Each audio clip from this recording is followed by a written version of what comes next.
Hello, everybody, and welcome to the newest episode of the LeanTossup CDL sports betting esports betting podcast.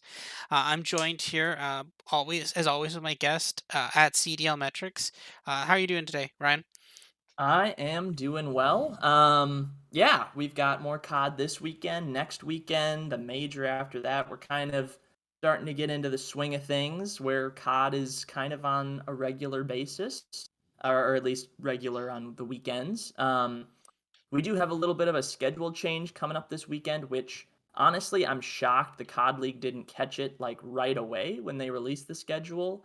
Because this Sunday is obviously Super Bowl Sunday, which is huge in the US and in Canada, I'm sure it's big too. So they have moved the last Sunday game to Friday, to be the last Friday game. So we've got four on Friday, four on Saturday, and then just two on Sunday. So we can enjoy the Super Bowl. So it's a front loaded schedule. There's a lot of good matchups, and I am ready to break them down. Yeah, I'm actually surprised they did do it. I mean, they kind of very clearly tried to have you. They very clearly tried to make work the schedule around the Super Bowl because they decided to put the first week of the CDL regular season the week before the week of the Pro Bowl to not have it compete with Mhm. that. So that was seemed like a very deliberate attempt. But then somehow the next week they forgot or whatever. I don't know. Maybe then they realized they moved the matches around. So, but I mean that's fine. It doesn't really that match. We'll talk a bit more about that match specifically because there's some movements around that match. One thing I want to highlight, though, before we move on here, is that last year, I know there's a part midway through the season where we called the CDL the Chalk League, and we were right. I think there was like a Sunday, a Saturday, or a couple weekends in there where, like, on any given day, and this is back when they had three matches a day on the weekends. I think we went through a Saturday where there was either 9 or 10 maps total.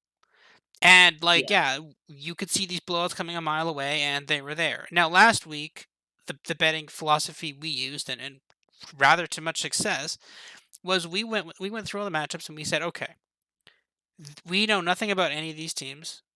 There's an argument to take every single underdog, and we mostly did that, and it pretty well paid out. With only a couple of favorites actually ended up winning. I think London won as the favorite against Florida, but depends on when you bet that. And near the end, Florida was becoming a favorite. I think yeah, Seattle was an underdog. FaZe was the favorite against Thieves, and they won. And I think was that it? It was just two favorites won, two money line Like favorites. Florida would have been a favorite over Paris, I Yes, think. sorry, that's right. Yes, they were. Um, So three out of the 10, and I yeah. think that's it then, because Toronto lost as the favorite.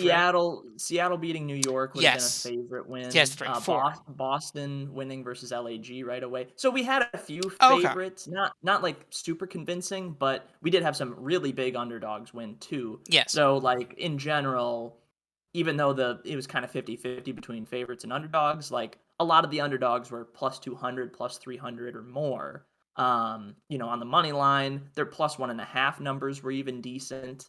Like I know LAG in that first match versus Boston, they were a pretty significant underdog. And they were even plus money to get to a map 5, which they did get to. They almost pulled out the win. Yeah, and we saw a lot of kind of what I was preaching last week about kind of playing off of teams that are sort of on a hot streak or performing well and like zigzagging off of them. So like last week, we talked about LAG quite a bit. We liked them in the first match versus Boston.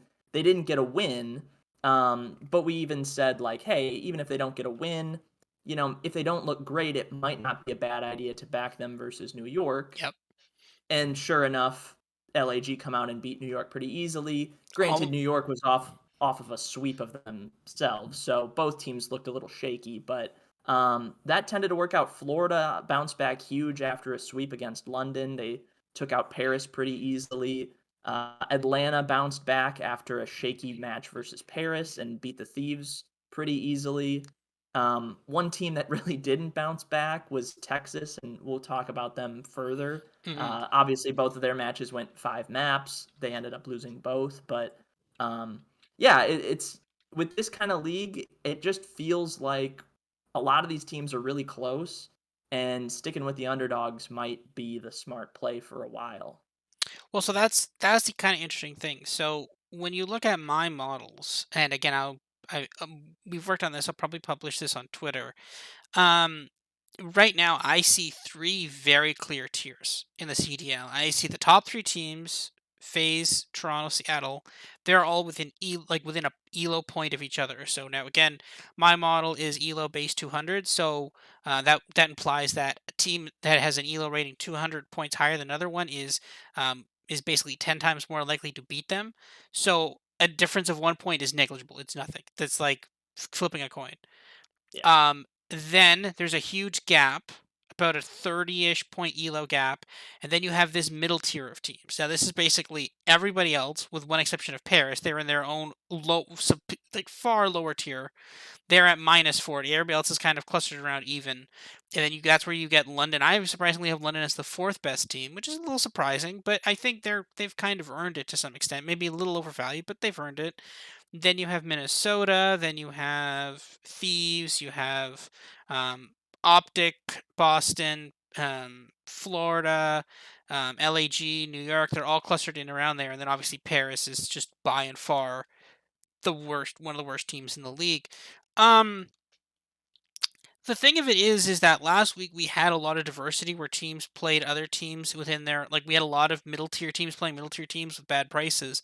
But this week somehow basically everybody is playing a team from a different tier than them. And because that's a function of Toronto's playing 2 matches this week. FaZe is only playing 1 match this week, but Seattle is back to. I think Seattle is playing. No, Seattle's only playing 1 match. But so that's 4 out of the 10 matches right there, and then Paris plays 2 matches, so everybody's a tier better than Paris. So that's up to 6 matches, and then other teams they're kind of like there's some ground, but in some ways, like again, the whole point of rearranging the schedule, which was said, was that this is going to balance the schedule. Well, they didn't actually say it for that. They meant to say as can everybody play everybody, but at least from what I'm looking at, there doesn't seem to be a lot of balance here. What do you think about that? Do you think this is a do you see a lot of value this week, or do you just see a couple of spot plays? Yeah, I don't like this week quite as much as last week. I actually, so the way I look at it, you're right in that there's a lot of teams like cross tier matchups, I guess you would call them, where a top team's playing a middling team, or vice versa, or like a lot of those matchups. So the spreads and the lines on these matches, for the most part, are pretty large. Like the closest or like the smallest money line favorite, it looks like would be like London versus Minnesota. At least that's what I'm seeing. They're minus 210. Uh, yeah, and that's the closest we have. So again, I think it's a valuable week for underdogs. The way I see these matches, kind of piggybacking off of kind of that, fade a team when they're hot, buy a team when they're, you know, quote unquote stock price is low. I also don't see a lot of those. Like teams who are hot are playing each other, teams who are not are playing each other, teams who are kind of middling for the most part are playing each other. So I'm not seeing those big discrepancies. So, I don't think it'll be uh, a high activity week for me. But I do think again we're going to see underdogs do well for the most part. So whether you want to back a money line or plus the map and a half spread, whatever it might be, I still think that's a good call until we get more maps and really start to nail down who are the top teams, who are the middle teams, and who are the bottom teams. I do agree with your tiers that like Atlanta, Toronto, Seattle, kind of however you want to put them in that order. I personally have Toronto number one, but it's really close between them and Seattle, and obviously Atlanta's still Atlanta. Um, Optic, I think, want to be in that tier, but they just haven't shown us anything yet to really convince anybody that they are in that tier. Thieves have shown us a little bit, but they also looked bad against FaZe in their one matchup last week. And then you go on and on and on with the rest of the middle of the pack, and it's kind of like we've seen good, we've seen bad, and then there's Paris at the bottom where it's been rough. pretty much every series besides the phase series where they actually almost could have won, which would have been a huge shock. But yeah, it's going to be competitive. I really think even like the tier gaps themselves are smaller than what we saw last year. Like you could even argue last year, like Atlanta was tier one throughout the majority of the season. Like they were top tier, obviously. And then people a lot of times would slot in Toronto in tier 2 and whoever was hot, maybe Dallas, maybe New York in that tier 2, when really it maybe was like Atlanta's in tier 1, there's nobody in tier 2, and those teams are tier 3. Like there was such a gap at the top. Whereas this year, I think it's when you're ranking teams, you're splitting hairs, and when you're trying to separate tiers, it can be really tricky to, include certain teams or not. So, and I think again, that's just part of this game that we're playing. It's a really fast paced, short time to kill game where just making things really mixy can work out really well. So, I think search and destroy strats matter wherever you can get team coordination. That is obviously going to matter a ton, and that could be the separator between the good teams and the bad teams. Or if we have some sort of drastic meta change. But I'm excited for the rest of the year because, man, we're going to have a lot of close matches. We're going to have a lot of upsets. And honestly, watching this game play is kind of fun. Like, dare I say, maybe more exciting than Cold War. Maybe not to play, but at least to watch. Yeah, I think so too, right? I think this game has not been bad. Cold War at times was kind of boring. I think we all feel that way. Sometimes it had some really boring maps and moments. But I think outside of that, I think in some ways it was like there were some good moments in Cold War, but I think this game is a bit more mixy. It's basically like Modern Warfare if there was four people, which I think is better because a lot of the times in Modern Warfare the problem was that there was five people. So you're like, oh, there's just always someone contesting the point, or God, another Hackney or Dom, right? Like so Yeah. many there was problems with that game, and this fixes some of the problems, but then it creates a whole bunch of other problems, which I guess will probably be fixed once we get a better map pool. I think control is fundamentally broken in a 4v4 mode.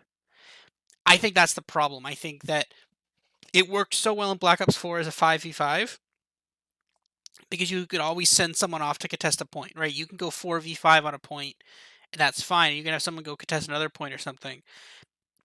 But when it's 4v4, there's just that one less body that actually has a huge impact on the amount of map control anybody can have at any given moment. I think that's a huge problem. And I think Cold War should have been the warning sign that state this wasn't feasible going forward, but we apparently the developers ignored that, or I think more along the lines of the Call of Duty League ignored that, and I hope we can fix that in the future and get something else in there. But I don't know if we're gonna have that. But anyway, I think yeah, this week is gonna be interesting. There's some value plays. Let's get to it. So first game we have Minnesota. Yeah, sorry, no, my bad, wrong day. Boston versus Paris. The Again, if you're looking up for Bovada will quote these lines. Some better prices on Bet365, but the Bovada lines I think is more widely available to our viewers. Boston minus 1.5 is minus 135. Paris plus 1.5 plus 105. Boston minus 360, Paris plus 250. Paris, who I can only assume is tanking for a better draft pick, um, is, I mean, I don't know. I don't know what this team, like, it randomly, this team turned up for phase. I have no idea why. There wasn't even a revenge game. Maybe some of them had played with phase at some point. I don't know. It's such a weird mishmash of people. Somehow John is good on this team, but John was never like bad. It's just that, like, I think if he's on a team of people who are not as good, then that's where some of that, like, you just get some kills for that, right? So John and Temp are actually pretty good. Fellow is still a problem, as is who's the last player on that? Estimate. Decimate. Yeah, Decimate has not been looking great. My model. So again, we're about to. I'll release these on Twitter, but my model has Boston minus 1.5, minus 135. So I'm dead even with the market. Again, to be fair though, when you're dealing with when you're dealing with esport betting lines, some of the times they have a higher vig, so they that 130. If we're both agreeing on 135, it means that it's basically you. There is a little. There's not so much value, which is like that's fairly okay. If you agree with the betting line, that's fine. I actually have Boston favored in every game mode.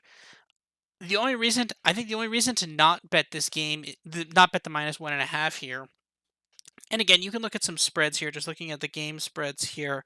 Um, Boston -31.5 game one, that's pretty affordable. A 250 to 200 game one, that's a relatively consistent thing. That's a very easy. That's a relatively that happens a lot. I mean, Paris got blown out, I think, in both hard points by Florida by easily that margin.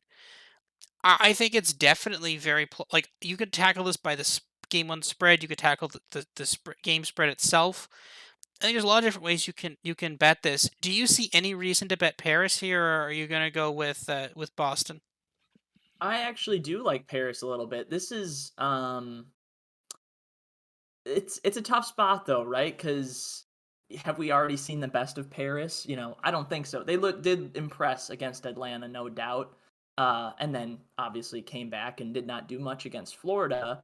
I do think this is a match where we have kind of different quote unquote stock prices for both teams, though. Like Boston is still a pretty fan favorite team.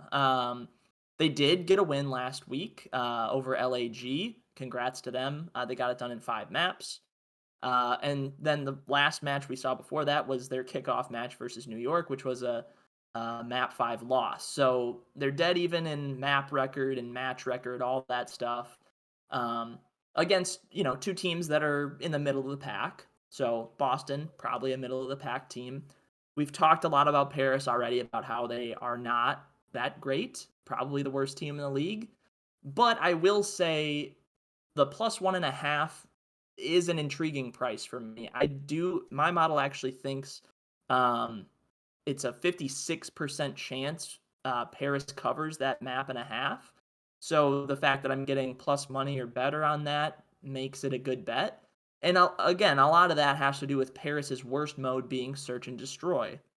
That map won't come up until game 5. A game 2, obviously, they play it. But when you're just trying to cover a map and a half, you just got to split those first 4 maps.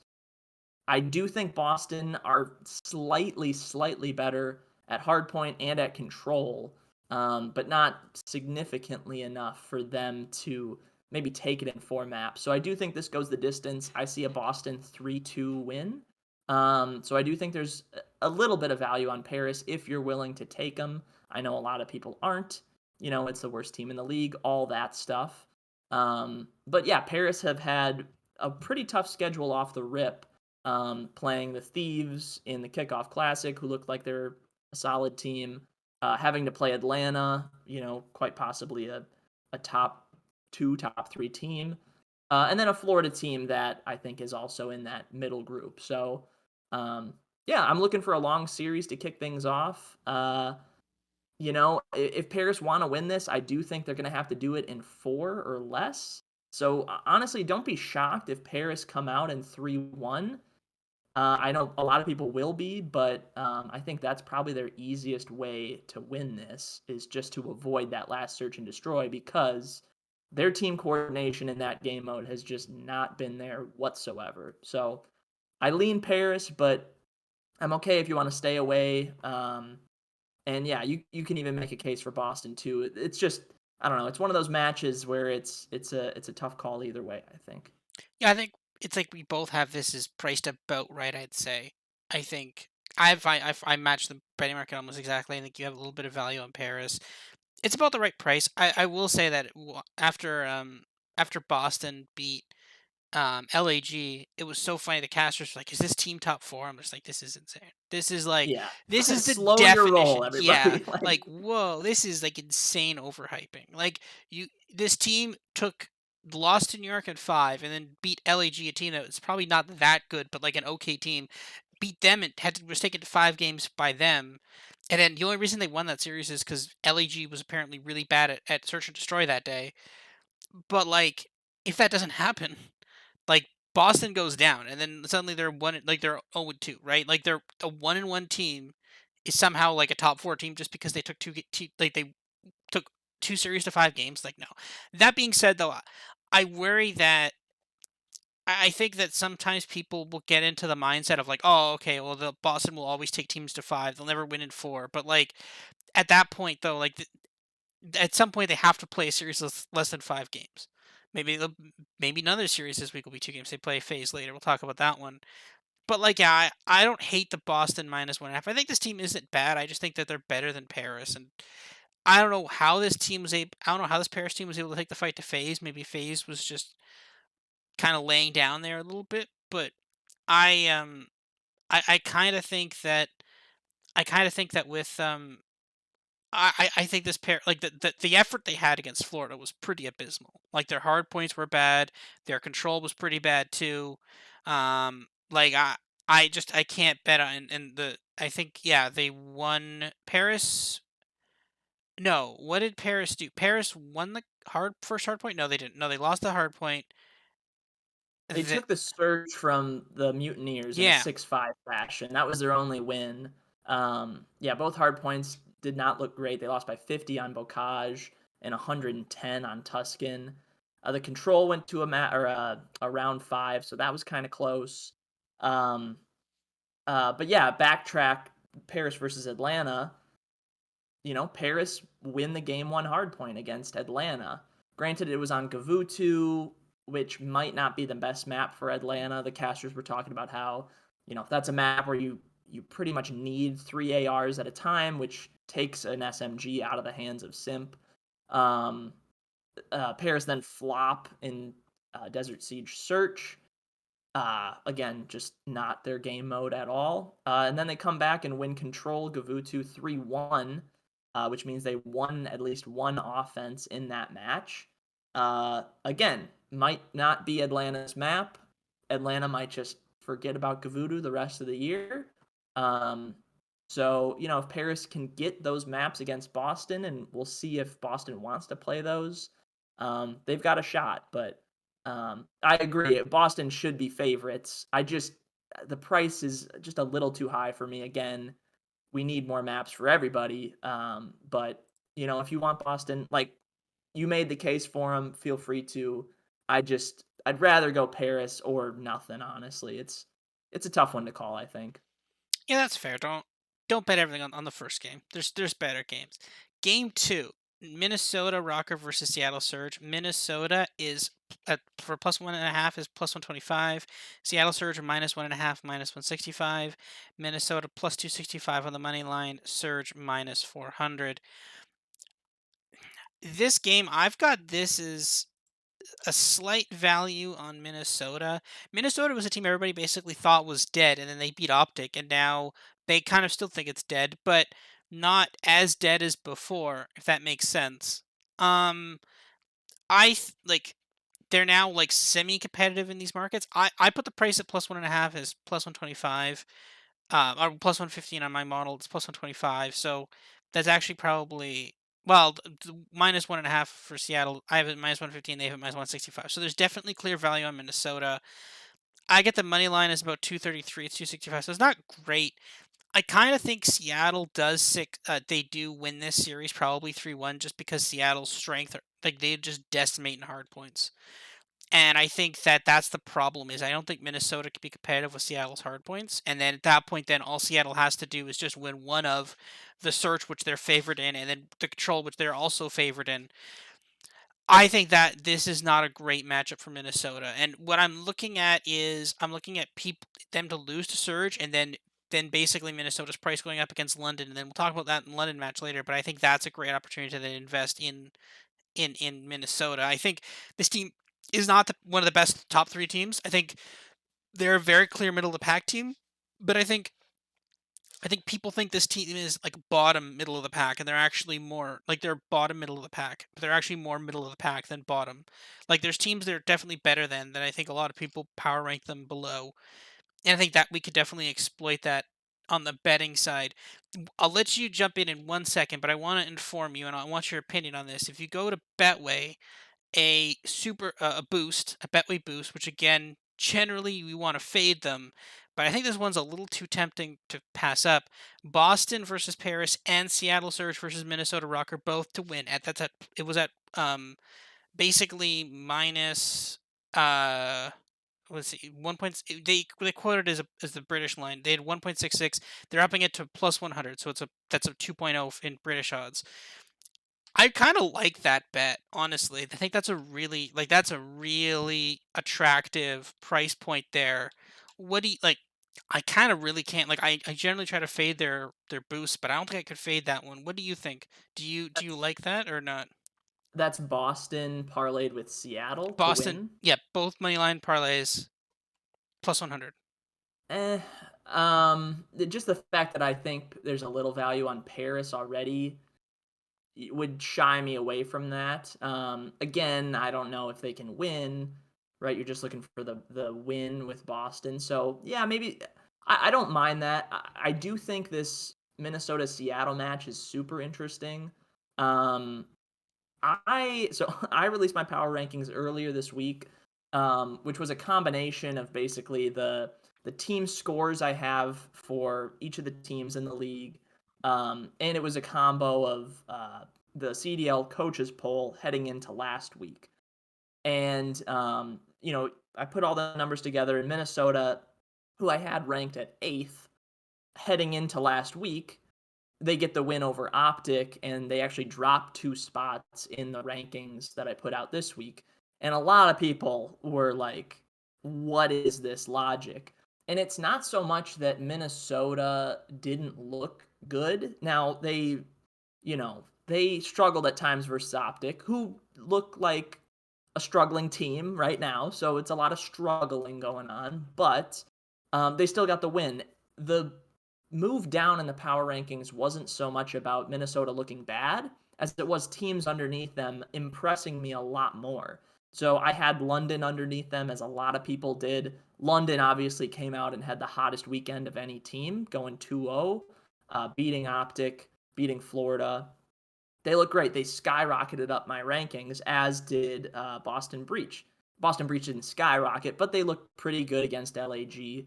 And I had Boston underneath Minnesota. They passed Minnesota. I I don't know what to make of this match though between Minnesota and Seattle. Minnesota, I don't. They just play a lot of crazy series, and I think people maybe I don't know, overvalue Minnesota a little bit because they win those crazy series a lot. They have the ice, the quote unquote ice in their veins. Obviously the reverse sweep versus Toronto at Major 5 last year happened. The 1v3 lineup for accuracy against Optic happened. This series against Optic happened. Like Minnesota they come out and they win these heart attack matchups. Um, I know Seattle's a great team. Um, and I do see a 3-1 surge. Do I want to lay minus 165 that they do it done or that they get it done in 3 or 4 maps? Not really. But I think I'd lean Seattle.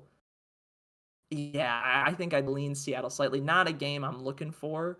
Um, and yeah, going back to your initial parlay with Boston and Seattle. I don't mind that because Boston should take care of business against Paris. It might take them longer than people would think, but I do see those teams coming out and winning those first 2 matches. Yeah, I think those are kind of. I don't hate it.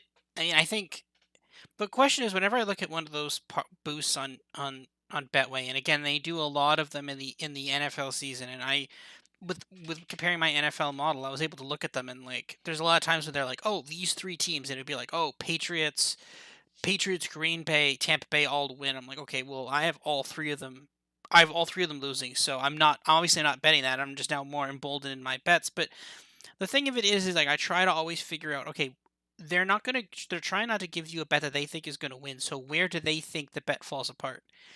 And I think they think it's pretty clearly they think Paris, but like, is that what it is, or do they think there's a non-zero chance Minnesota upsets Seattle? Like there's a reason why they make that bet, right? And I always try to figure out which one they think is gonna. Because if not they're not giving away money for free, right? They're trying to figure out which leg is gonna get them the win, right? And I think maybe they think it's Minnesota. I don't know, but honestly, that's just sometimes they do lose. Like they're not perfect. They're not infallible. They can lose bets sometimes. They lose boosts sometimes, and that's kind of the thing. Like they don't mind losing boosts sometimes, right? So I don't hate that one. It's only plus 100, right? So they don't really care about it that much. But yeah, I think maybe I'll take a stab at that one. We'll have to see. Next up, we have Toronto Ultra versus LAG. LAG emboldened after narrowly losing to Boston, which again they probably should have won that game, and then they immediately just destroy almost just 3-0 New York Subliners. Toronto minus 1.5, minus 220. LAG plus 1.5, plus 165 on Bovada. Minus 500 on the money line, plus 330 for LAG. Similar prices on Bet365, except you're getting plus 175 and then plus 350 on the money line and spread for LAG. My model actually has this as relatively competitive. I find the plus 1.5 is plus 132, so there's some slight value on that. Not a lot though. I kind of think the better value is like so my model has again it takes into account different hardpoint games. Like generally Toronto's been like it takes into account map ones and map fours. Um I have Toronto doing better at map one. That's because I think LEG's had a couple of bad game one hardpoints. They lost to Boston, they lost to Florida. I believe they only won in 3 of those, but they've done a lot better in game four hardpoints.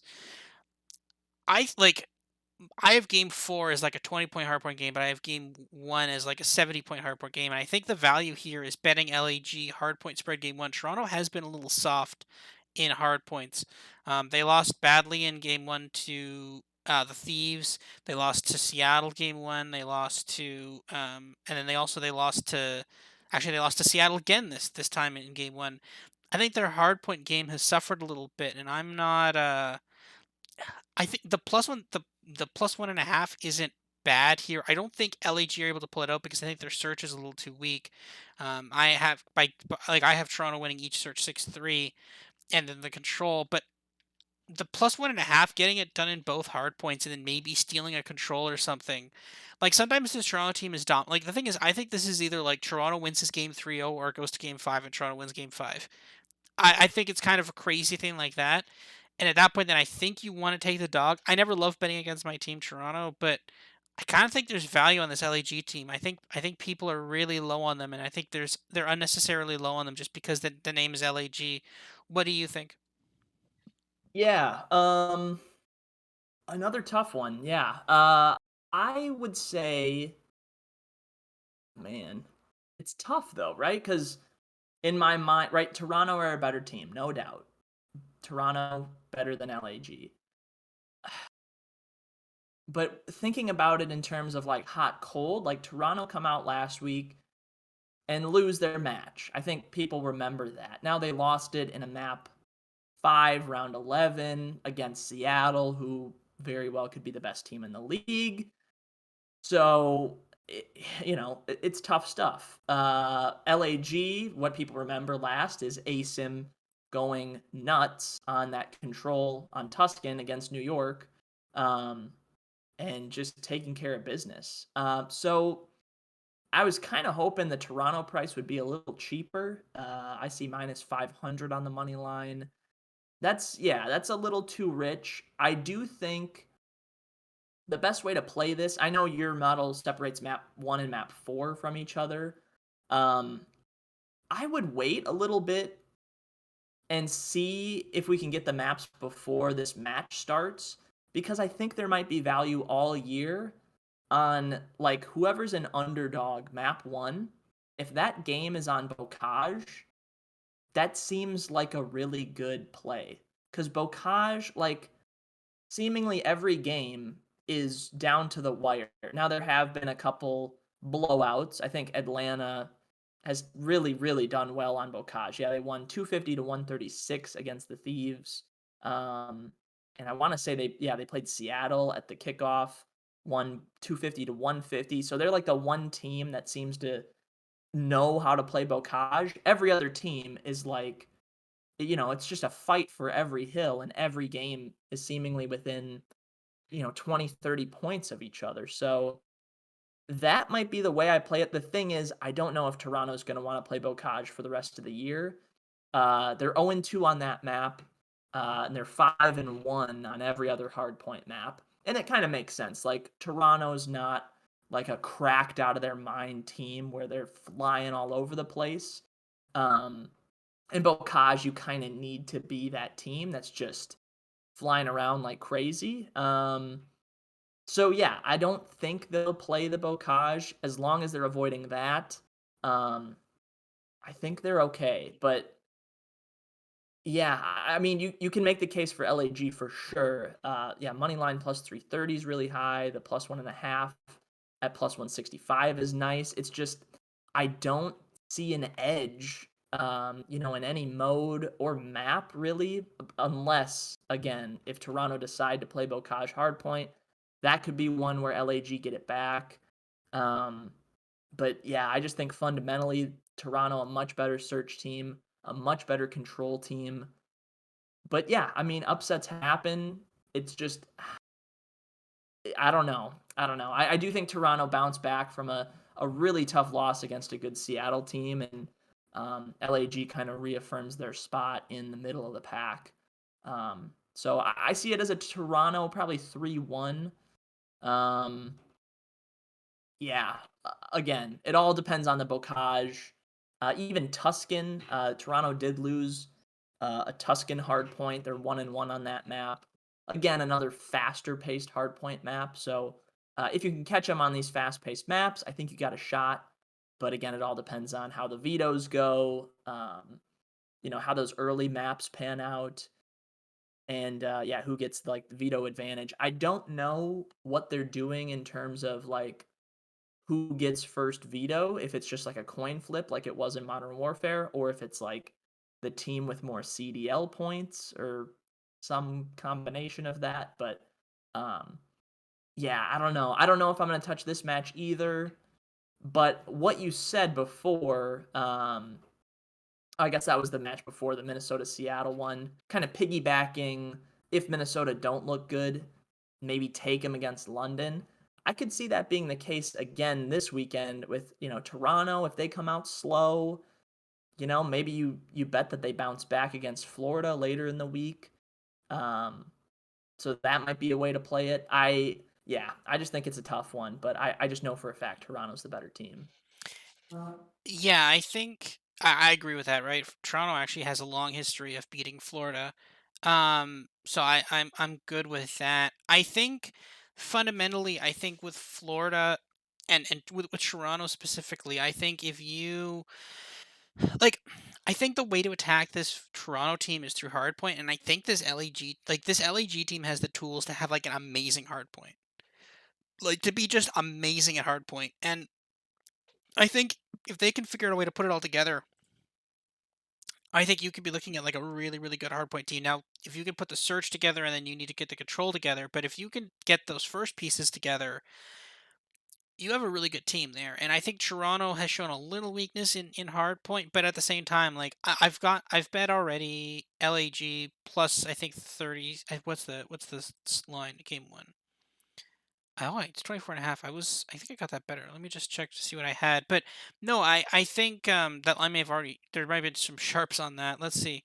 I've got LAG plus 30. Oh no, LAG. No, I didn't. I never did bid that one. Okay, so that was always kind of short. So that's fine. Um but yeah, I bet a different line. Sorry, but no, I think there may be some value. Actually, so yeah, here's crazy value. So map one, Toronto minus 24 and a half. And then map four, Toronto's minus 39 and a half. That's weird. So I think people are betting map one, but they're not betting LAG on map four. I think that if this does go to a map four, that's not a horrible bet to have. Like you could bet that early, and then if it'll cash, right? But I don't know. Maybe there's no value in this. Like Toronto could just win 3-0, and then then all this is kind of moot. But I think it's a little bit of mispricing. Maybe I won't touch this. We'll have to see. But anyway, moving on to the last game on Friday now, which is the fourth game. This is moved from the Super Bowl. New York Subliners versus LA Thieves.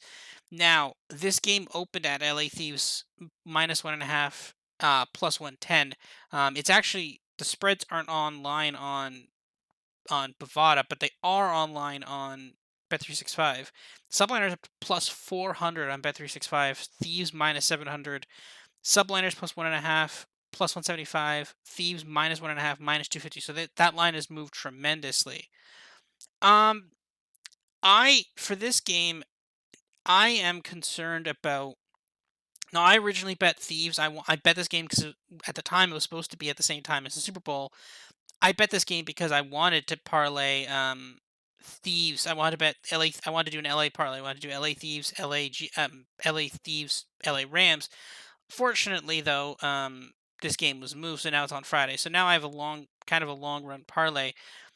I got amazing closing line value, but I'm seriously debating a hedge here because I am concerned. Generally, when teams make team changes, generally they turn out better, right? There's a long history of this, and I've made quite a lot of money last year betting on this. Whenever the team change, bet on the team that made the roster move. But that being said, though, if there's ever a time when that won't apply, it would be this time because right now they literally signed royalty, which is the replacement player. They signed royalty last night. I'm assuming they have scrim today. And then the thing is, originally they were scheduled to play on Sunday. So if they made the team change, they would have had all Thursday, all Friday, all Saturday. You have 3 full days to scrim, and then you have some Sunday because they're the last game on Sunday. And then they play then. They now have a day and a half because the game got moved. So I am a lot more. It's really hard for me to say, okay, hedge or not hedge at this point. I think this New York team could be good. I just don't know if it's going to be this game. And again, this is the only game they play this weekend, right? So if they lose this game and they lose this game like 3-1 or something, then watch out for them next weekend. I don't know who they're playing next weekend, but I'm definitely I'm going to blind pick them next weekend. Um, what do you think? Do you agree with that assessment? There's probably value in the subliners, or do you think that maybe this game is chalk just because it's a brand new roster with like a day and a half of practice? What do you think? Yeah, I'm kind of the belief that the line is moving too much. If you're giving me plus 400, I like that. The thing is, it could just be a wash, right? That the team change does help, but the time to prepare does not help. So if that kind of equals out, let's just call the New York subliners of today the New York subliners of last week. And where do those subliners compare to Thieves? I think they're pretty close. Now, I do think Thieves should win this match. I do think we could see something similar to what we saw at the kickoff for last season. New York had a lot of roster shuffling going on at the time. They couldn't get Hydra into America yet. They just started practicing with Diamond Con, and they were playing the champs winners in Dallas Empire. Everyone kind of predicted a 3-0 for Dallas. That's what happened. And it was kind of like, this New York team has potential. It's just today, they're not great. I can definitely see that happening, where Thieves just come out and New York is not prepared at all with their new player, and they lose 3-0 or something like that. And I think people will just chalk that up as like, you know what? They made a roster move. They didn't have a lot of time to prepare.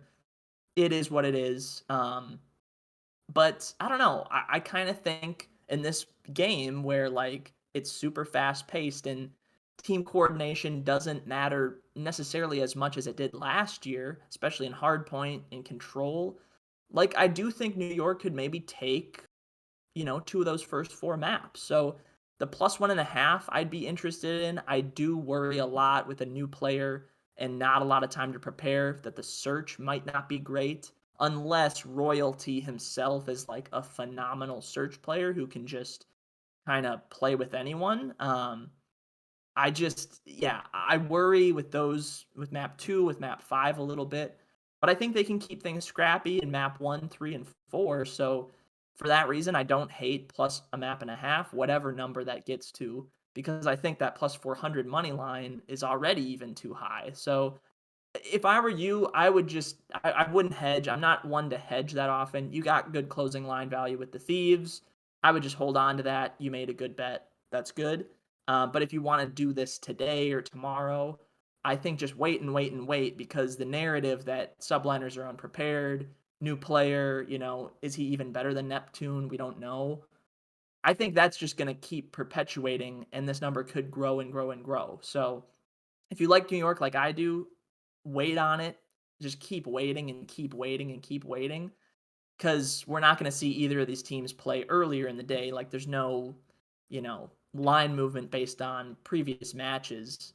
So I would lean New York, but again, if it makes you nervous because of the whole team fluctuation, that's okay too. It's just both of these teams are kind of in the same basket. I think I'd really like New York if Thieves put up a fight last week against FaZe, but the fact that they didn't and the fact that New York looked bad kind of muddies the water a little bit for me. But with all that said, I think I still lean New York.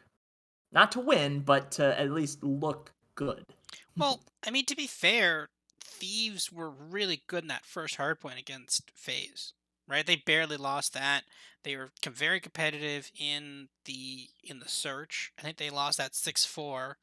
Mhm. It was relatively close, it was back and forth, but then I think FaZe went up 5-4, and then they just won the last round. The control was a bit blowout. I think it was a 3-1 blowout. If not, it was 3-0. I can't remember. But then 3-0. Yeah, 3-0, yeah. 3-0 on Tuscan. But then that's when FaZe just kind of ran away with the series, right? After they got the momentum in that surge, they blew out the series, right? They went the 3-0 on, I believe it was Tuscan, I think the control was Tuscan, and then they just blew them out in a Bocage. Bocage. They're That's right, they're just the Bocage. Bocage demons. Like, I would not be surprised if FaZe don't play that map like for the rest of the major because my goodness, they are like far and away the best team in that map and mode. Well, So if I you think think it about it, might just be an auto veto. it makes perfect sense for them to be the best Bacage team, right? Because a lot of people say that individually the phase players are the best, right? And they're not a teamwork team. Toronto's a teamwork team, right? In that case, if it's Bacage, then they can all just run around and just slay people, right? And then they just like, well, whatever, we'll get in the point when we can't get in the point. But if Bacage is, I mean, although it's a small map, if it's all just individual gunfights, then that makes a lot of sense that would be a really good map for them versus Toronto. They played, I think, one Bacage and they lost it. I think that was to Seattle. And it makes sense that they would lose that Bacage because if they're trying to work as a team and there's just chaos happening everywhere, then your teamwork pushes don't matter, right? So I think that's kind of the point. I don't know. I think if they were competitive with FaZe, and I think that's the key thing. Also, next week, just looked up online, subliners will play Boston and they will also play FaZe. Watch. Here's the thing: if subliners look, well, not even if they look okay here. Even if they do bad here, like we might get a ridiculous price against them versus face, which I think we probably will. And I think at that point, that's when you bet them against Boston. You definitely bet them against Boston. I think you're definitely gonna be betting them against. We're definitely gonna be betting them against FaZe, maybe even early. Might get something like plus 900 against FaZe, which would be like if they lose this game 3-1 or 3-0 just because they haven't had a chance to practice, that price against FaZe is going to be amazing, and Absolutely. I'm gonna Absolutely. immediately bet that. Immediately put a unit on that.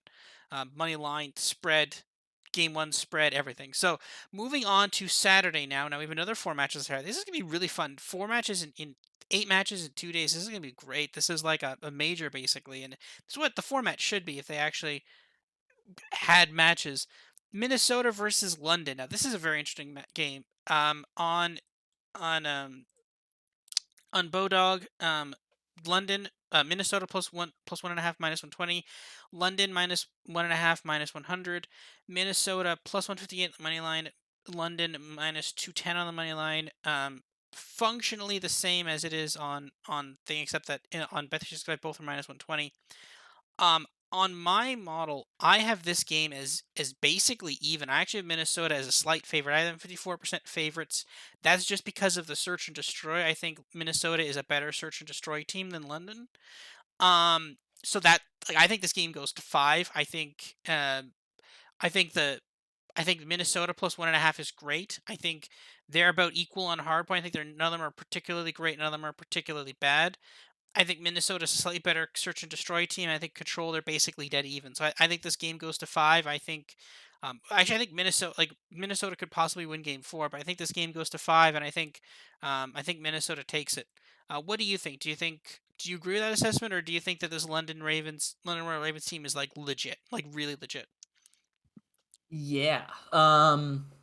Kinda. I mean, preseason ranks, I I liked London a lot. Granted, I liked Minnesota a lot too. Both I think had Minnesota 6th overall preseason rankings. London, I want to say I had 8th. Which it's not top 6, but a lot of people had them 11th or 10th. Um, yeah, I do think London's the better team. They're obviously red hot. And based on the whole zigzag theory, all that, maybe there's value on Minnesota plus 160-ish, or if you want to take them plus a map and a half. The thing is, if you think they're the better search team, the money line probably makes a little more sense. Granted, if you think they can get to that map 5, they should be favorites. That's where that value comes in. Yeah, this is a stay away for me. We're gonna learn a lot from this match. And again, if that initial Minnesota Seattle game goes how we think it might, where Seattle come out, take care of business, they win 3-0, 3-1, something like that, then this rocker price could go way up. If that's the case, give me Minnesota. If Minnesota look decent against Seattle or again win a crazy, map 5 round 11 type deal, and their price falls before we even see London play, then, maybe there's a little value on London. I do think they'd still be favored. Again, unless Minnesota shock and just come out super hot and beat down Surge. Again, don't think that's going to happen. So I think the best way to play this is wait for that Minnesota loss against Seattle, assuming that happens, knock on wood, because then I think that rocker price against the Ravens could go, maybe north of plus 200, depending on how tough it looks for them on Friday. Yeah, I agree with that assessment, right? I mean, I'd love this game opened up the plus 1.5 opened at plus 100. I wish I had taken it then. I did not. Should have got my. I'm not gonna have that happen to me again. I'm gonna make sure that the model's up and running and I have projections for each game by Sunday night, so we get the new lines. I can jump on them immediately. But no, I think that was the this was the issue with this team, right?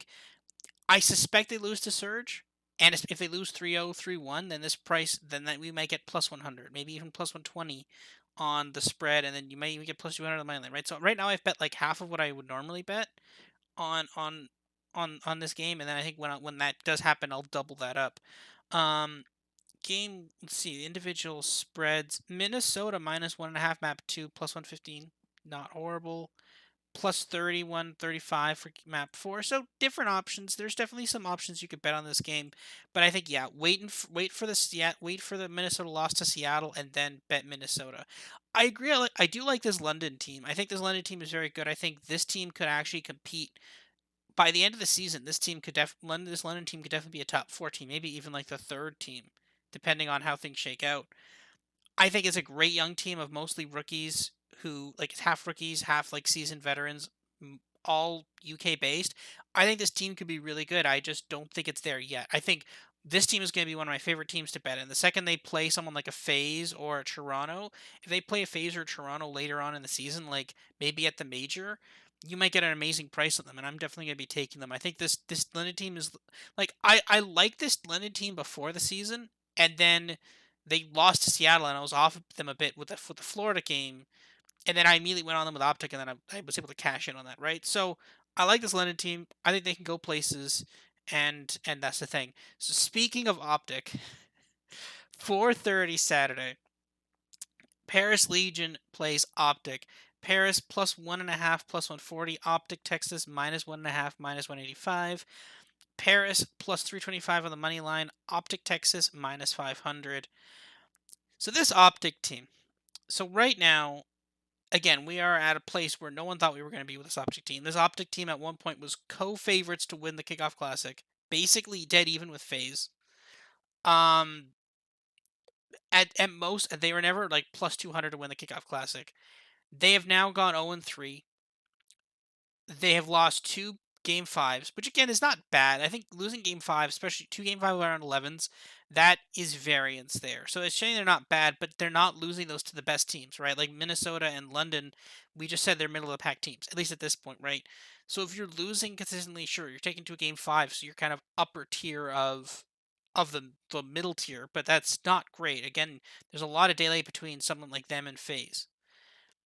Um, I am concerned about this Optic team. I think long term, I think there could be problems here. People are already calling on Illy. We said Illy was a problem weeks ago. People have already started talking about Illy and he might be the first casualty of a roster change. Somehow that was Neptune, but I mean, the thing of it is when it's interesting when you compare Optic to London because like London did the right choice, right? They built around one key player from last year. They kept Afro. Then they got Zero who they wanted last year, and then they took on a bunch of rookies. Seattle again, same success story, right? Built on grabbed accuracy and Mac, and then got two rookies, right? Great decision on them. They're in good shape. Optic decided that due to the merger, they basically had access to two rosters, and they took who they believe two of the best players were from the Optic team and two of the best players from the Dallas Empire team, merged it into one roster. They didn't go to any rookies. And this is the thing. The way these teams are succeeding now in the CDL is they're getting rookie talent, and that's the thing that's propelling a lot of these teams. I mean, hell, you can make the same case for Thieves, right? Draza's there as the rookie, right? You got Kenny Octane Draza and Envoy. Envoy is actually somehow the worst cog on that team, but this is the thing, right? Like the teams that are going to rookies and people who haven't who are new to the scene, they're the ones that are having the most hype. They're the ones having the most success. And we're seeing like whenever Optic loses, there's so many excuses, right? I remember last year it was, oh, they're doing the map vetoes wrong, and it's the server ping, and it's the coaching, and it's they didn't stack the point right. And now this year it's like, well, there's no real leader on this team. It's always something for this team. It's always something, and it's hilarious how they always find excuses. That being said, they're going to beat Paris like 3 over 3-1. But like yeah, that's the thing. That's my rant about Optic. But they're gonna pretty much crush Paris because that's exactly what this Optic team will do. What do you think? Do you put any hope for Paris? Are they going 0-2 this week? What are your thoughts on Optic in general? I will say Paris have a shot if they get to a map 5. I mean, both these teams have looked really bad in Surge, so it's kind of anyone's game. The thing is, the slang is still there for Optic. Like, I'm not as worried as a lot of people are. Um, I think they can bounce back. Like, this team is talented. It's still early in the season. Like, we're trying to figure out the game.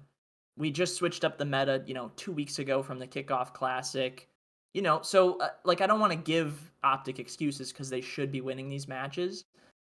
But man, their luck has to turn around. Like it's been kind of brutal. Like the 6-5 back to back map 5 losses it's tough. Like it's tough to see even in that Minnesota series, like they lose by 6 seconds in Berlin Hardpoint on map 4 when they had a huge lead. It's like you clean up one little thing and that whole match ends, Optic win 3-1.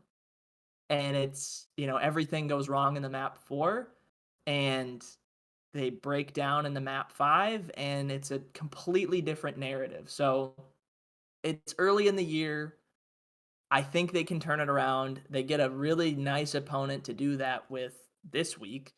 Um, that being said, I don't know if this is like a bettable line. Like it's still pretty inflated. Yeah, I would actually kind of lean Paris plus a map and a half, as crazy as that sounds. Because again, Wow. like, I mean, can Paris split, but like 4 maps with Texas? I think they can. I think Paris's control is like sneaky underrated. I think they can compete in that mode. If both teams are bad at search, which it seems like they are, can Paris, steal another one from Texas? Maybe. I do think Texas's like luck turns around at some point in search. Like these 6-5 losses have to stop.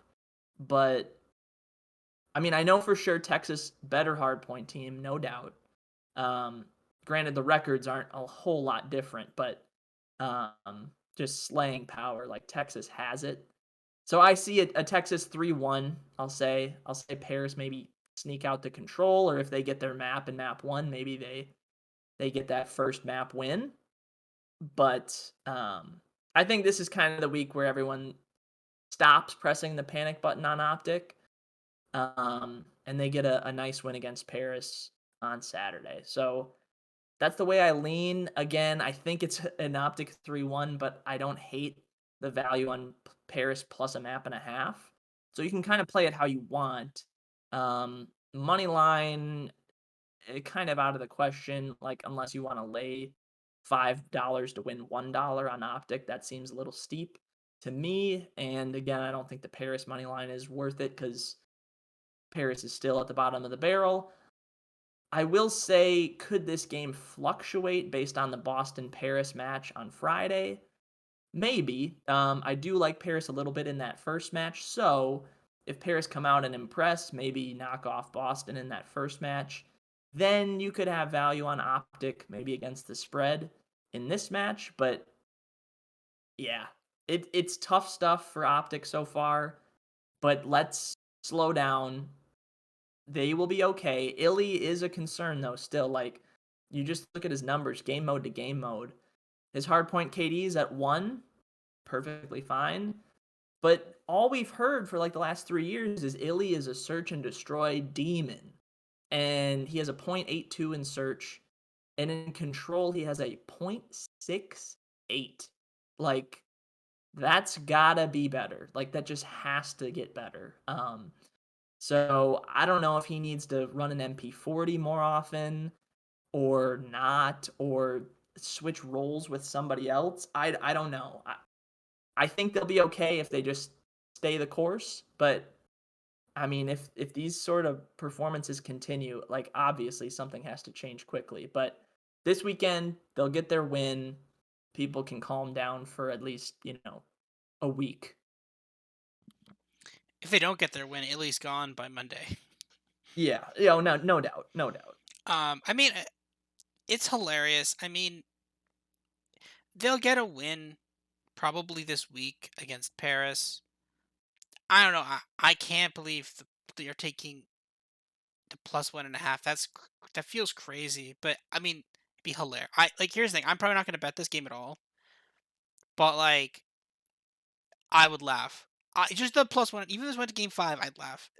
Think about it this way, right? Two teams that have struggled in search and destroy. Paris more so maybe than Optic. Paris have looked lost. Optic have at least had some okay strats, but have also looked lost at times.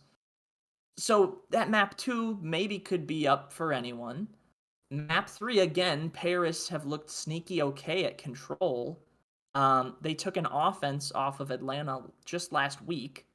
Like they've got it, and especially in a meta where tiebreakers and control go to kills. Like to me, that muddies the water even further for the underdog. Like it's good for the underdog, even though generally the underdog has less slaying power than the team that's favored. Like if you get that one extra kill in 4 rounds, like congrats, you're on defense, and now your odds of winning that map 3 go up a lot. So it it wouldn't shock me if Paris can push this the distance again. Don't think it happens, but I mean, if you're like me and you think Paris come out and give Boston a fight, like I don't hate backing them right now because that price might get worse as you get closer to Saturday. So that's what I'll say about that. Long story short, Optic should win. Don't be shocked if Paris put up a fight. Yeah, I mean, that makes sense. I mean, this price is basically where the Minnesota line was, or even the London line was. But if you think it's a tier below, I don't know. We'll have to see. The thing is, Boston Paris is the first game, so like we're watching this. Paris wins game one or game two. Just immediately bet because they keep the lines up, so just start immediately betting on Paris, right? Like money line spread done, right? Um, Absolutely. Yeah, that's the option. I don't know. This Paris team is still a huge question mark. I'm fairly sure they're like actively tanking. I think, like they're a lot of people are like, oh, they're gonna be the first to make a team change. No, I don't think they are. I think this is just the team for this year, and it's just like, cool, you're the team, and however far you get, that's how far you get, and that's it. Um, Next up, this is the later afternoon game, 6 o'clock game on Friday on Saturday. Phase versus Breach. Phase minus 1.5 minus 190. Boston Breach plus 1.5 plus 145. Phase minus 500. Breach plus 325. This is gonna be a welcome to the neighborhood from Phase. This is gonna be like we're gonna come in, we're gonna absolutely crush you. And I mean, Boston should have lost. Like they really should have lost to LAG. Had they not like had LAG not been horrible at control at search, that game was so funny because like TJ came in and had like an amazing game 1 and 2. People are like, "Oh my god, TJ, he's back," and I'm like, "No, no, no. Regression's gonna hit him like really hard." And then for the next two maps, anytime he appeared on the screen, like anytime, like when you were on a LEG player, and then TJ appeared on the screen, he was just instantly killed. It was hilarious because I was looking for it too. I'm like, nah, TJ's gonna like immediately underperform, and then just sure enough, he was like a 0.67 in the game four hard point. It was because that was a blow. It's basically like I think Boston got a 100 point lead, and then LAG just scored every other point. Like it was a beatdown. I, I like this is gonna be the like. Here's the thing: if Boston beats Paris, watch this spread because people are gonna convince themselves that Boston is like a top four team and can beat FaZe, and then there's so much money. Like I guarantee you, there's so much money on Breach. Like there's no way that the money is on FaZe in this game. I think there's so much money on Breach right now, and like if this line shortens anymore, like already there's value on the FaZe minus 1.5 and like the individual game spreads. Um, but yeah, no, I think FaZe just comes in here and crushes them. We've made a lot of comparisons to FaZe and the Kansas City Chiefs, the NFL team. I think that's a very adapt comparison. I think a team that beats has to take 5 games to beat Paris, but then crush it, like then just gets momentum off of a search and destroy against LA Thieves and then crushes them 4-1. That's like the definition of the Kansas City Chiefs. I remember last season they struggled to beat the New York Giants. They needed a last second field goal to beat the New York Giants, and then the weeks after that they easily put away other teams. So, and then again we all know what happened in the AFC divisional round against Buffalo. But no, I mean it's the definition. This team to me is the CDL equivalent of the Kansas City Chiefs, and I think that this game is FaZe coming out and just gonna just destroy Boston. This is gonna be the finally where we actually get realistic expectations and rational expectations for Boston. What do you think? Yeah, that's a pretty good comparison. I like that comparison to the Chiefs a lot. What I will say, let's backtrack to Atlanta versus Paris last week, right? A bit of a shock. Atlanta, Paris, they go to a map 5. Granted, Atlanta take care of business and win that map 5. If you're Atlanta, right, you know you're one of the best teams in the league. You know Paris is one of the worst teams in the league. You play Gavudu Hardpoint map 1. You play Gavudu Control map 3. And I think they know those are their weak maps. So I think already you're seeing Atlanta play to get an expanded map pool. Granted, there's only, 10 total maps right now. But still, like, Atlanta's like, all right, like, we're going to beat Paris no matter what. Let's play them on our worst maps. Granted, Paris are pretty good at those at Gavudu. They're 1-1 in hardpoint. It's the one win they had all year against FaZe. And their Gavudu has been solid too, 2-1. Again, one of those against FaZe.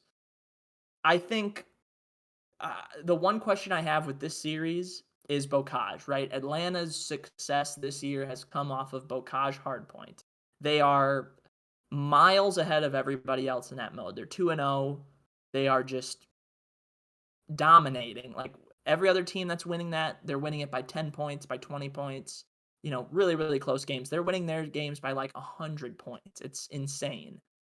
They're 2-0 on that. Boston are 0-2. I think very obviously you're going to get a Boston veto of Bocage unless they scrim it really well and we just haven't seen it yet in the CDL. But I think we're not going to see Bocage hardpoint. That gives me a little pause. I do still think Atlanta They're a phenomenal search and destroy team. You just watch them play and you're like, okay, wow, yeah, these guys have it figured out. Granted, Celium might be doing some stuff that, not everyone's a fan of with trying to get aim assist through walls, but like if it's in the game, he can use it. Like you're not gonna police that. Like same thing with snaking. Like people complain that, he and other players, they snake and it gives them an advantage in game. But it's like if that's a game mechanic, everyone can do it. So you gotta, it is what it is.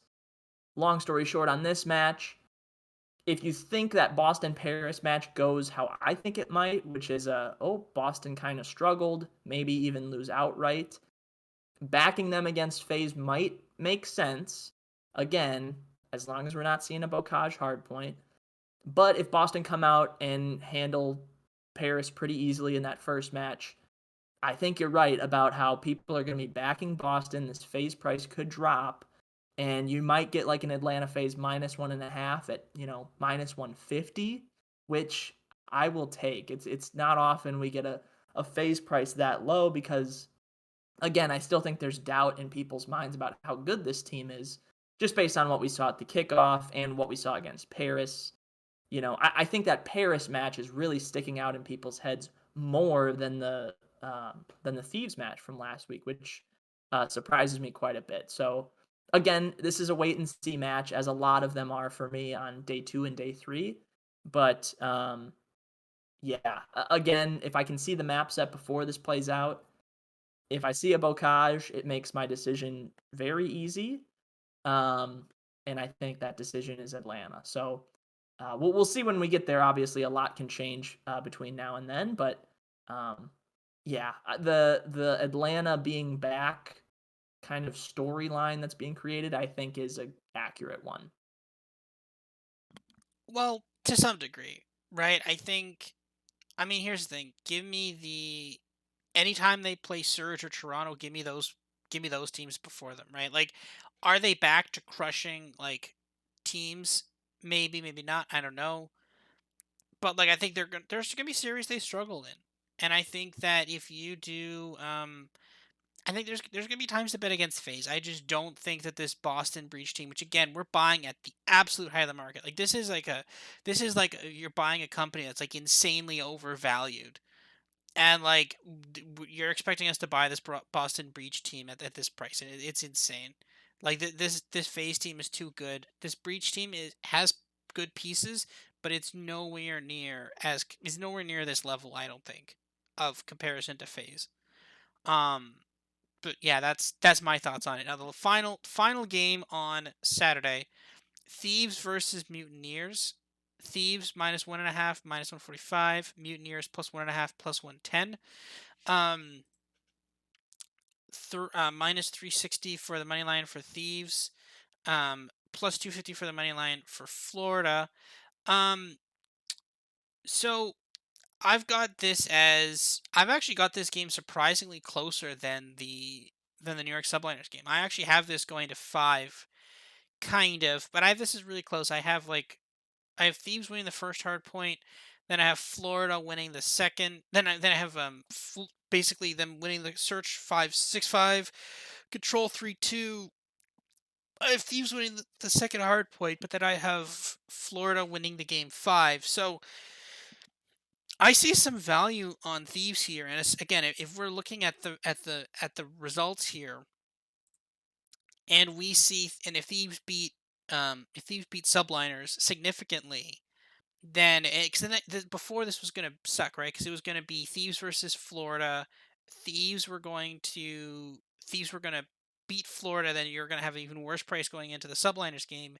Well, if they beat Subliners, then you're actually going to get a really good value on Florida, and that may not be horrible. Like you might get Florida at like +150, like 300 on the money line, +150 on the spread, right?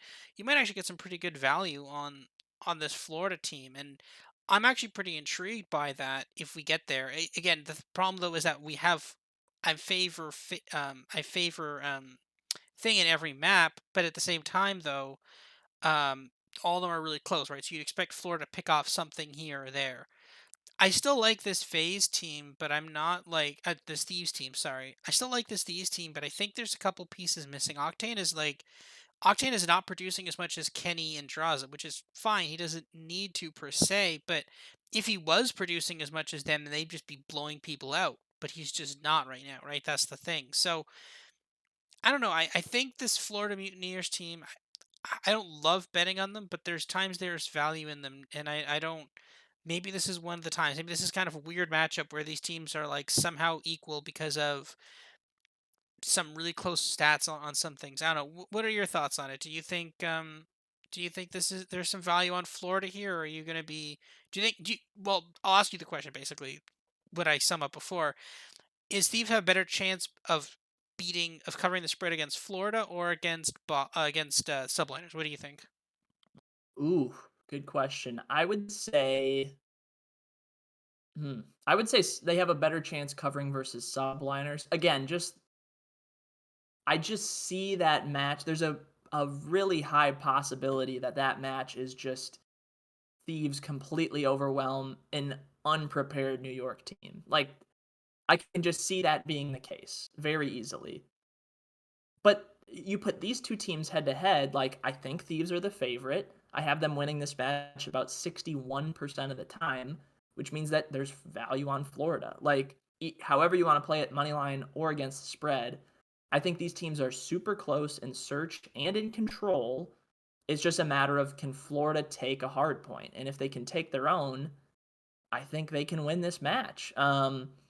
Yeah, I think this is just a classic example of two teams in the same tier playing each other, and the price difference indicates that they're not in the same tier.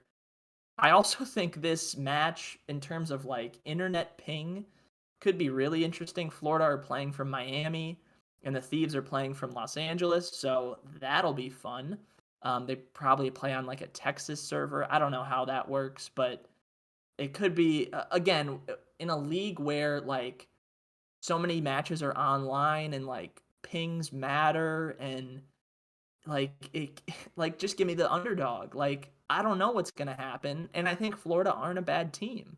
Um and what surprises me is right Thieves just came off of a pretty bad opening match loss versus FaZe and Florida bounced back in a big way and took care of business against Paris Legion.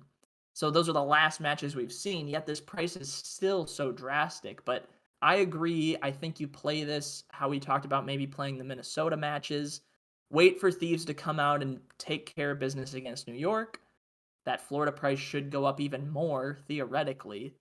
Um, and then that's when you take Mutineers. So either way you play it, Mutineers are the play.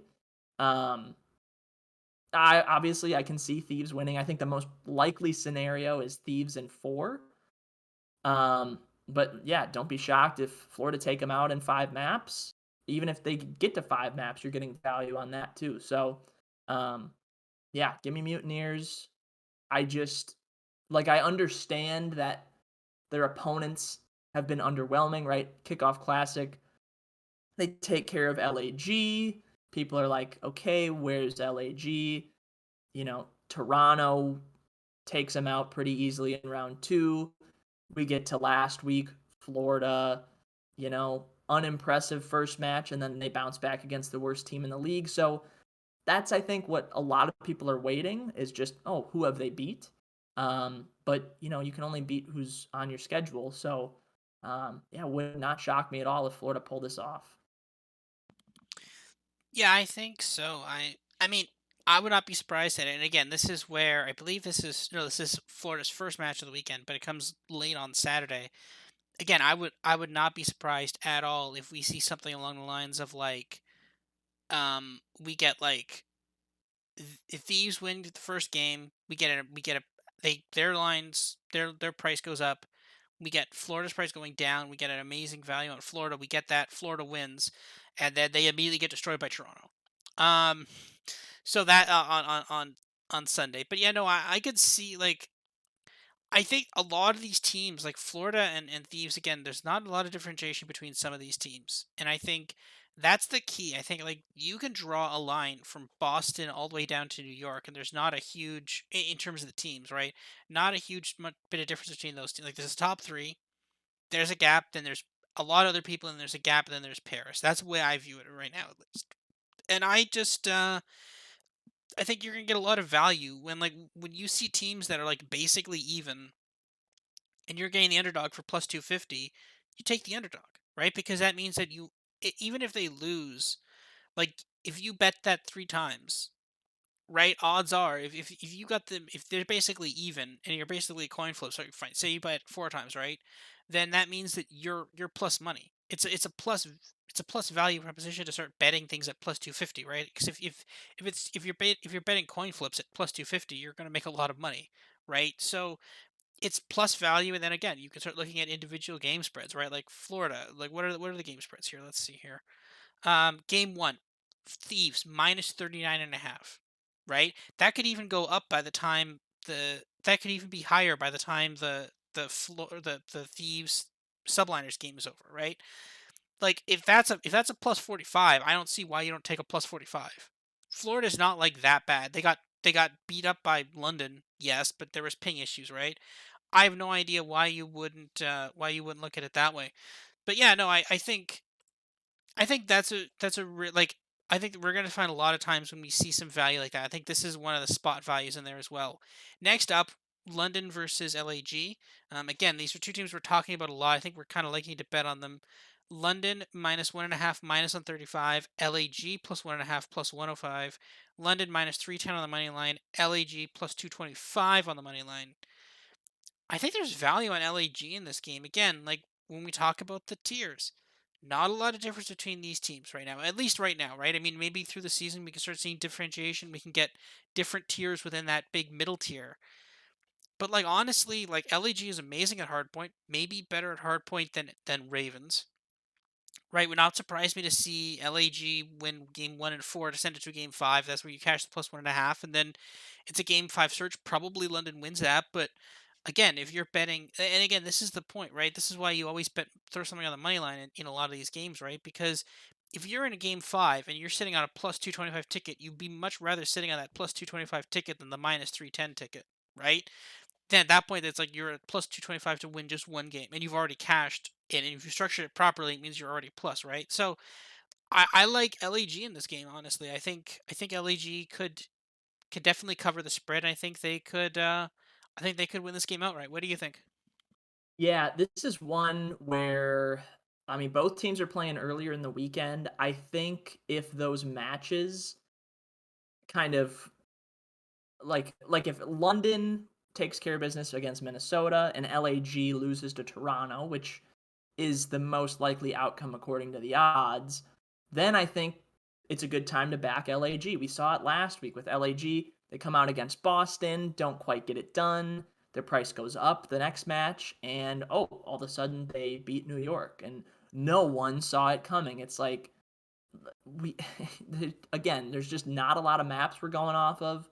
Underdogs matter, and like recency bias matters too. Like it's okay that LAG lost a day ago because that doesn't necessarily mean they're gonna lose today. Like just there's always value in those teams off of bounce backs. Um, so this is one I'd wait on just to see like for sure London get the win over Minnesota, LAG get the loss versus Toronto. If they both end up winning or both end up losing, I think I'm going to stay away from it. Because again, it's one of those tough ones where it's like I think both teams are in the same tier, but man, London are hot, and I kind of just don't want to step in front of them. But again, if you're gonna make me pick, then yeah, I'll go LAG. Plus a map and a half, maybe at plus money. That makes a lot of sense. Because yeah, I do think these teams are somewhat close in hardpoint and in search. London seems to have the advantage in control. So yeah, if LAG can just take their map picks, this should go to a map five.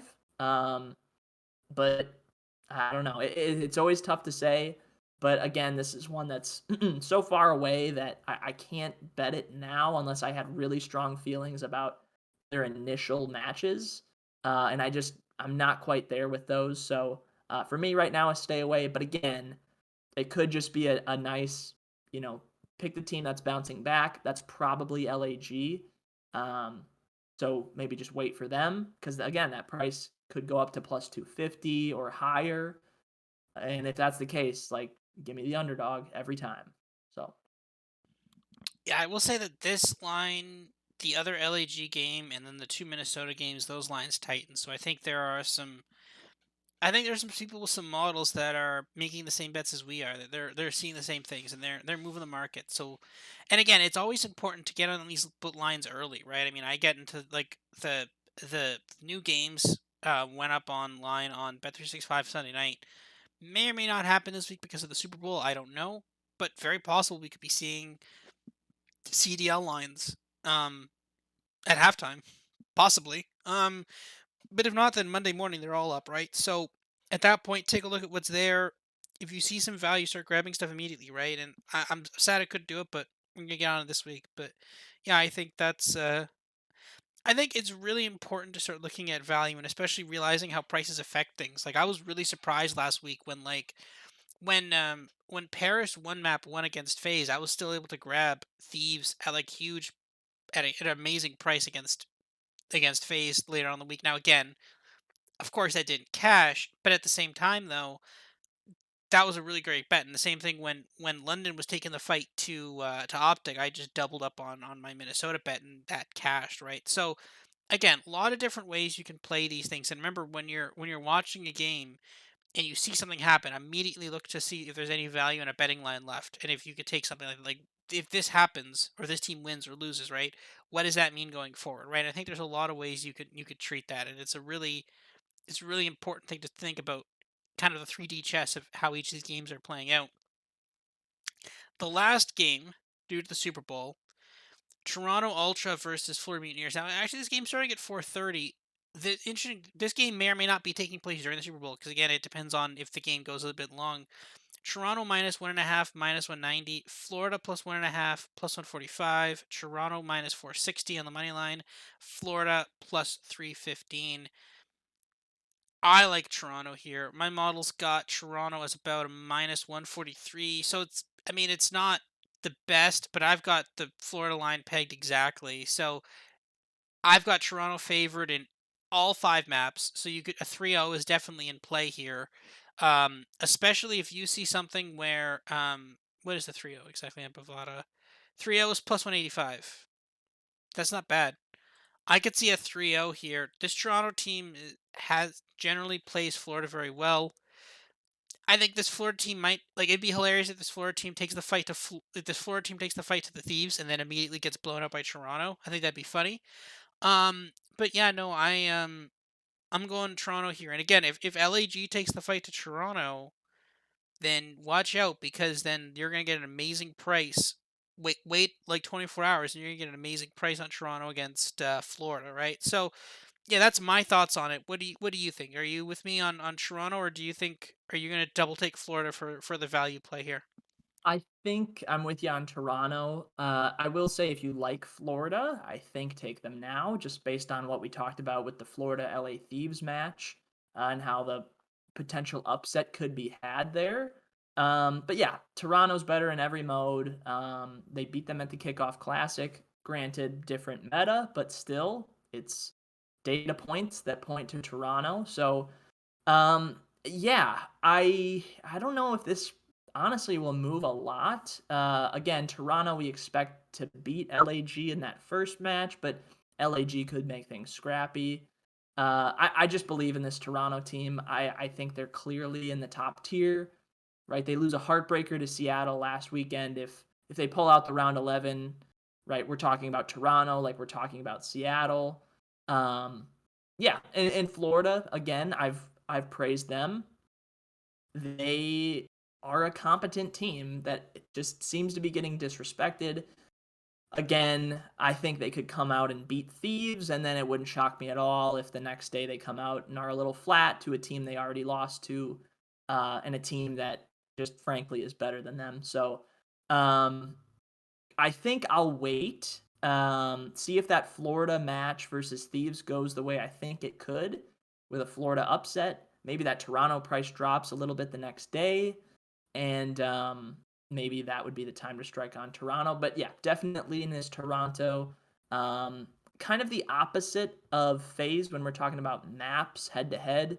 Toronto 0-2, right, on Bocage. I already mentioned that. Florida, they are 2-0 on Bocage. So if you're going just off of records and, what vetoes we might not see a Bocage hardpoint this match, which should help Toronto quite a bit. But who knows? Toronto might want to keep playing that map to see if they can figure out their own strats. Obviously, still early in the year, so vetoes are kind of hard to predict, just with such small sample sizes for each team. But I don't see a lot pointing to taking Florida here. Um, Granted, if Florida come out and look flat against LA Thieves the day before, maybe their price gets inflated to a point where they're worth taking against Toronto, but I just can't see that happening. So again, I think a wait and see approach on this one, but early lean to Toronto for sure. And that's it. What do you think about like some parlays on here? We already talked about the boost, the Boston and Minnesota and Seattle boost to plus 100. Do you think we should start parlaying some of these spreads, right? Like, should you parlay optic minus 1.5, phase minus 1.5, and then like that's about it for that one. Like there's a couple ones you could parlay here. What do you think? Do you think should we be parlaying a lot of stuff this week, or should we just betting this stuff straight up? Yeah, if I'm one to just kind of go straight up on everything. Yeah, I'm not a hedger. I'm not a parlay guy. I just kind of like picking what I pick. But if you want to have some fun and parlay some stuff, yeah, just parlay whatever you think has value. Like, to me, that's a lot of plus 1.5s. I see a lot. I mean, obviously, I like a lot of underdogs, so I like a lot of money line underdogs.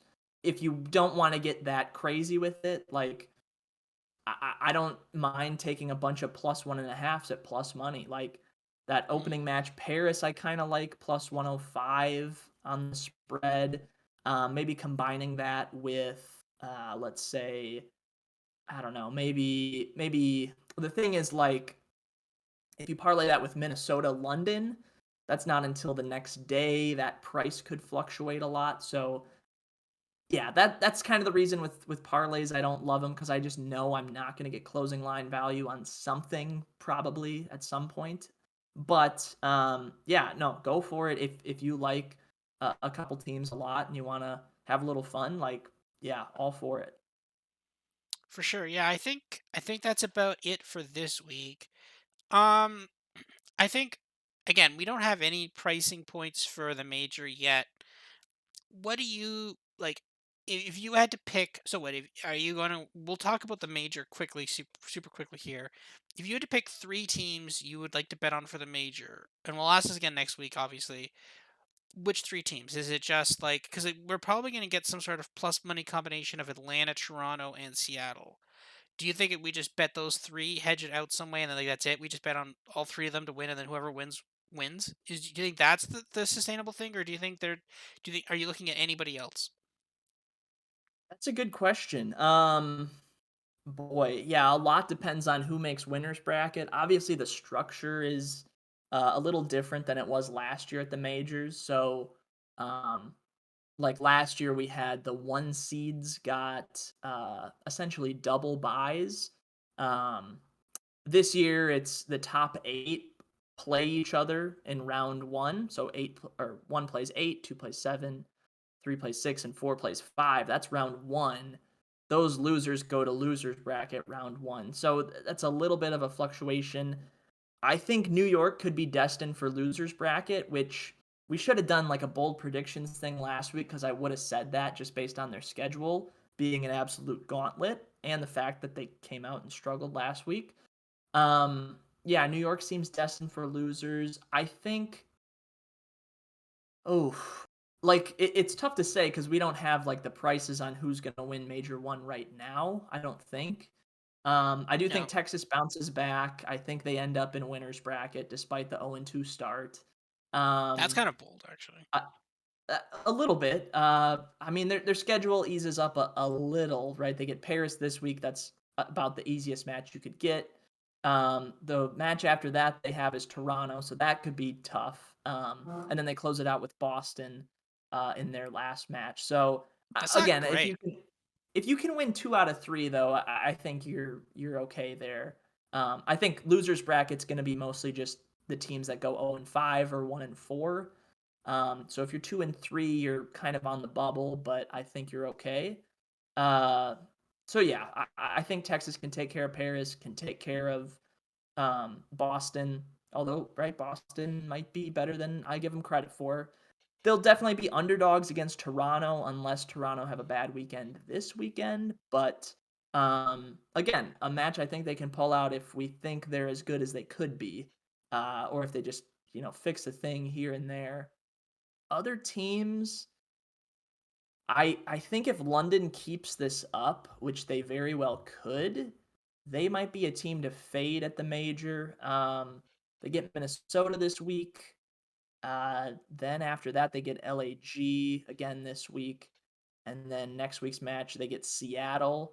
I mean, there's a realistic chance London come in 5-0, like as crazy as that sounds.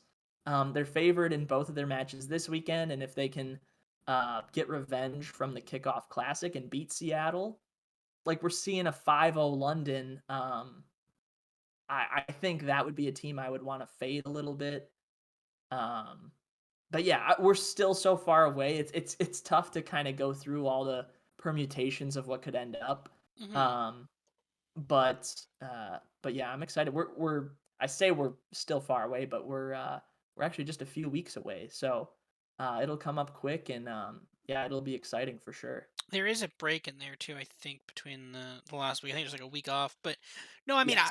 yeah, I mean, obviously you need to see the prices, right? We're not locking in any bets yet, but like it's kind of fun to think about where some teams could be. Like LAG might be a team.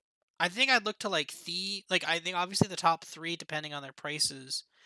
And I think I could see myself placing a bet on Thieves, Ravens, and LAG, I think. Maybe Minnesota if it was like if you give me some ridiculous price on Minnesota.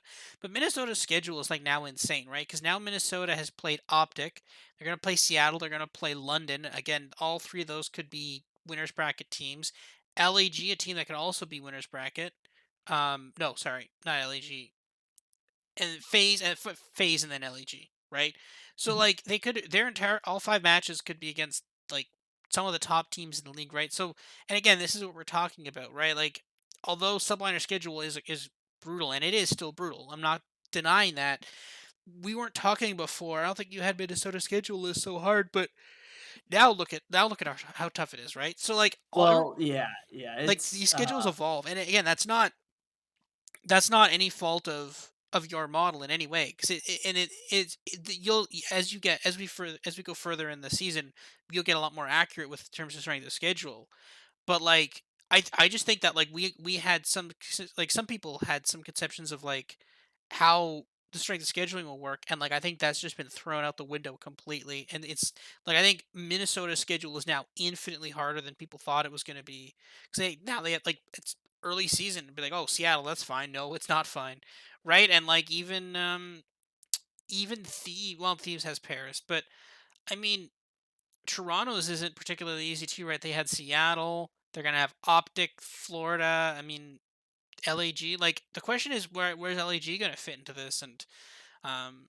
yeah, it's oh no, what was the one? Florida was, I think. No, Florida had. Yeah, I mean, schedules are weird, and it is before when we had the divisions. The nice thing about the divisions was that you were able to sit down and be like, okay, each division has a top two team, a top another top four team, then a top 16. You had some leveling off of the divisions where there was clear tiers in there. And again, a lot of them got scrambled in individual things, but at least there was like some level, like there was a bad team in the division. You got like at least two bad teams in each group, and then you were able to play those teams. That doesn't exist anymore, right?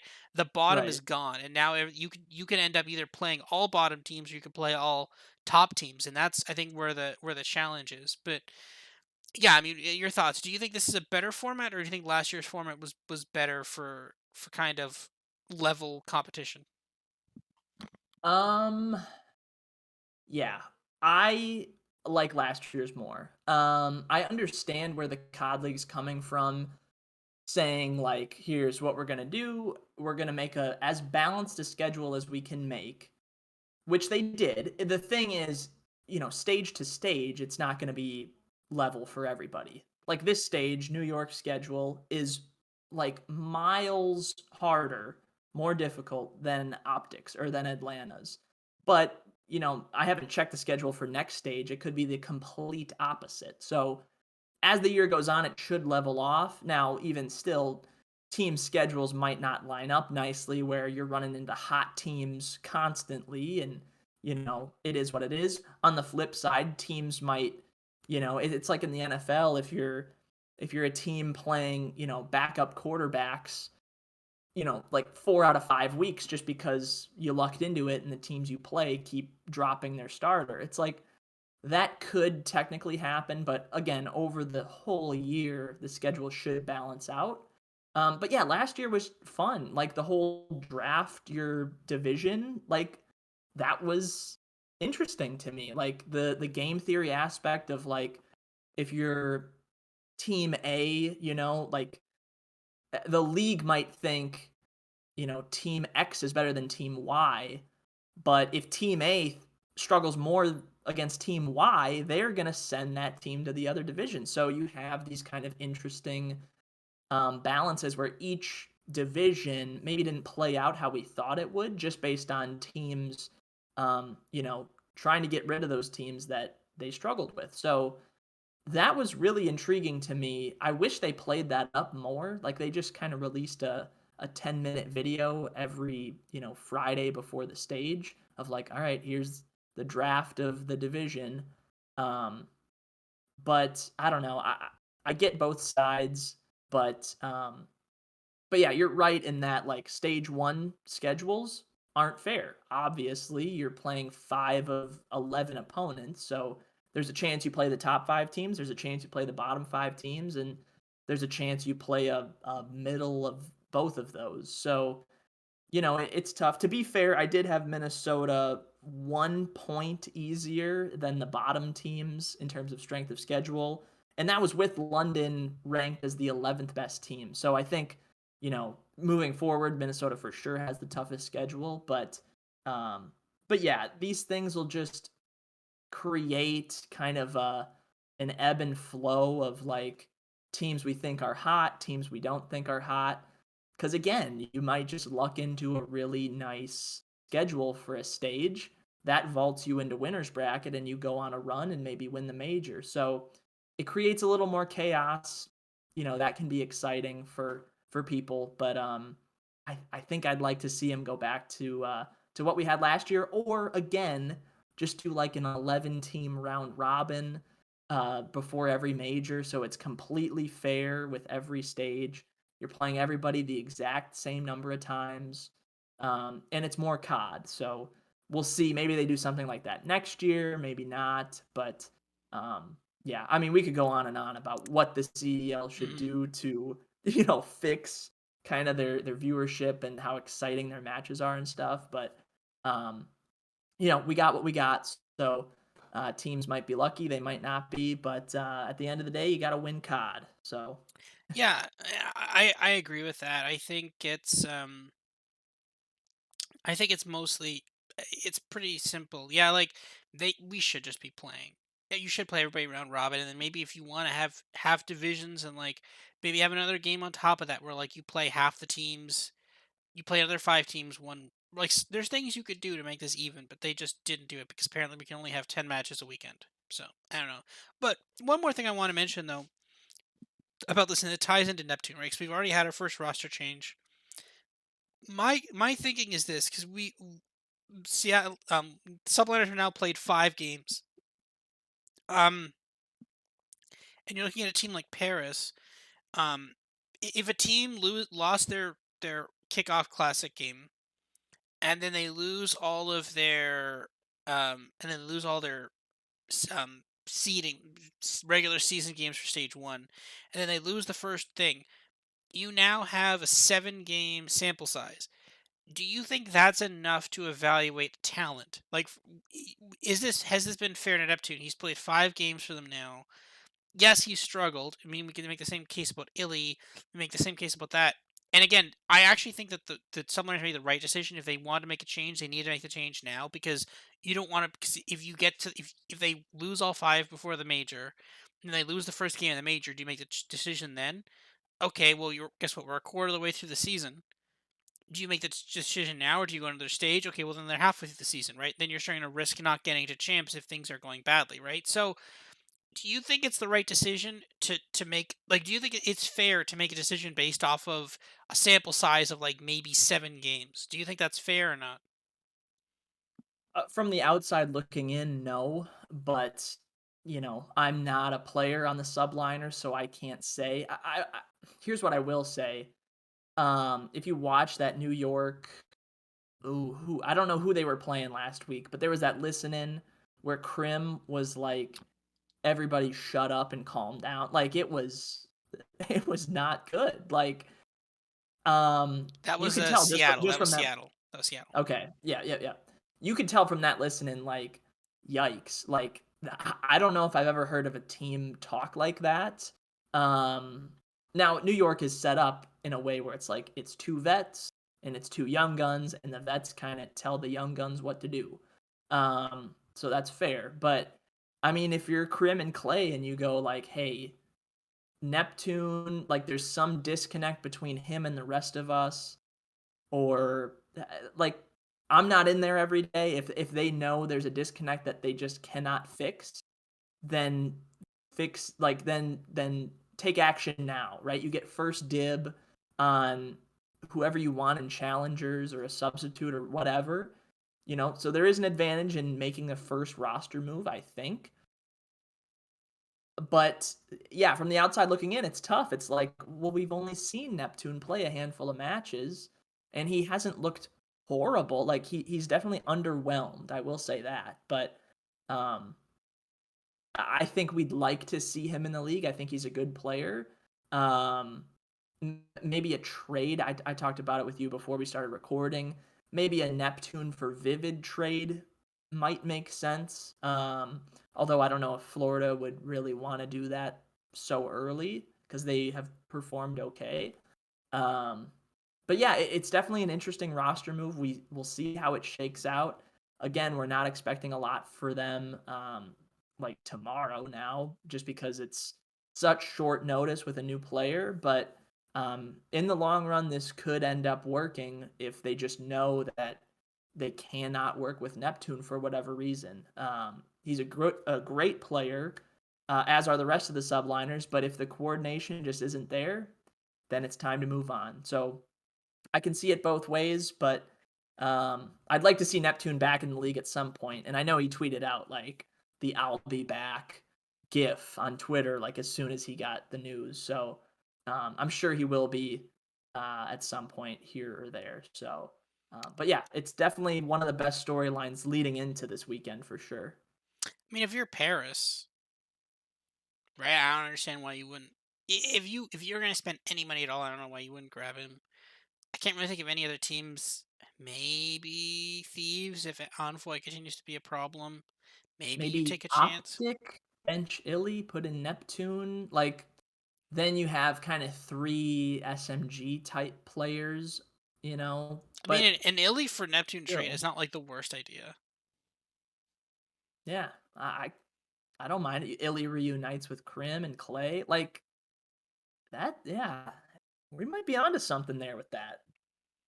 Throw in Scump and But then Scump yeah, for Hydra, and then there you go. You get old Optic in New York, and then you get a brand new Optic in Dallas. But no, I mean that I think we'll leave it there for now. Again, we'll talk more about maybe we'll know about royalty. I will say that he was scouted for he's Canadian, and he was scouted for the Toronto Ultra team. And judging by how well they've been scouting people in the past, that means he's probably pretty good. But again, they've been talking. They've been like, how who knows how long he's even talked to Krim and Clay for, right? Maybe they talked to them a couple hours already. Like maybe they talked to him a couple days earlier this week, but like it's possible that they've just started talking today. And at that point, like, could we really expect them to beat like Kenny Andraza and Octane tomorrow? I don't. That's really iffy for me. But I think we're gonna like this Sublander teams going forward. But anyways, thank you for coming on as always and sharing your insight. And let's see. Let's hope we agree on we disagreed on some bets, but we agreed on a lot of other ones. And yeah, let's see where we go to this weekend. Good luck and yeah, see you next week. Same to you. Yep.